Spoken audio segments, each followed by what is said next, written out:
Black Ops 2 is really sort of pushing the boundaries in terms of single-player innovation.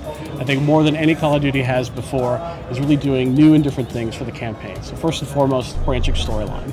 We've never done this in Call of Duty before, and it's incorporating a new way to sort of tell the story that we've done in the campaign.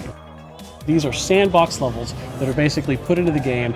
You have the ability to choose which ones you're going to take on, and then your outcome on how you play, win or lose, impacts the story of the game. So depending if you won that specific mission, something different will happen within the narrative of the game and even in the ending itself. So I think more than ever, the team at Treyarch's really pushing the boundaries. I think they did that on Black Ops 1, and on Black Ops 2, it's really pushing the boundaries even further. What you guys saw in the level today was a level that takes place in 2025. And what's happened is Raul Menendez, who is our key villain within the story, has taken control of the infrastructure of drones controlled by the U.S. military. And he's basically pointed them at Los Angeles, where the President of the United States is actually there currently. So your goal within the mission is to defend the President.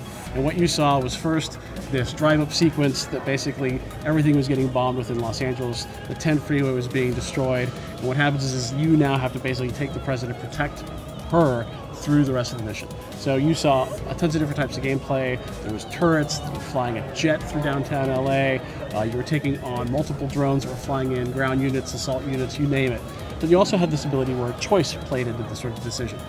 The mission we showed today was a mission in Singapore where basically you're taking out a missile defense system with your JSOC team. So you're deployed in, and you have the ability to go into Overwatch mode, which is sort of this RTS sort of perspective, and move units depending on where you want them to take place, flanks, standby, or engage. You can also then take control of different vehicles within the level. There's these quad rotor drones you actually can fly around within. You're actually controlling the movement of them.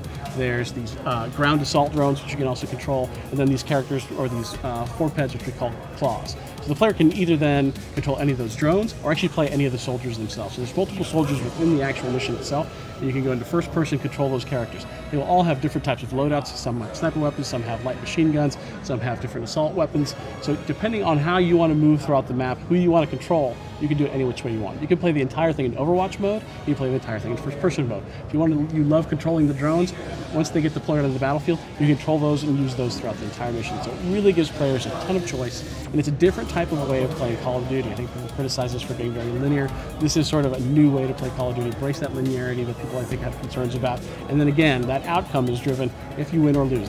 I think for us, when we do a Call of Duty game, a lot of research goes into it. So on Black Ops 1, we spent a lot of time looking at what was going on within that time period of the Cold War.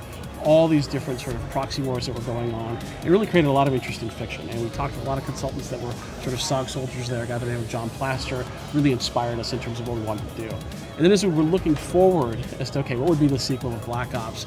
We brought in Oliver North. He consulted with us on all the hot zones that existed in that time period, and all the things that were going on in Central America, the Middle East, Africa, everything that was going on there. And it really sort of had these sort of relevant touch points into the future. And the team really always wanted to push the boundaries of what they were doing and said, you know what, it'd be an interesting way to connect these storyline pieces together.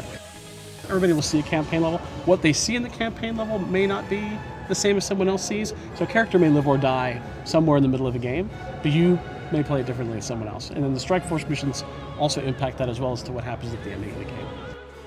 Call of Duty Black Ops 2 coming out on November 13th, Xbox 360, PS3, and PC.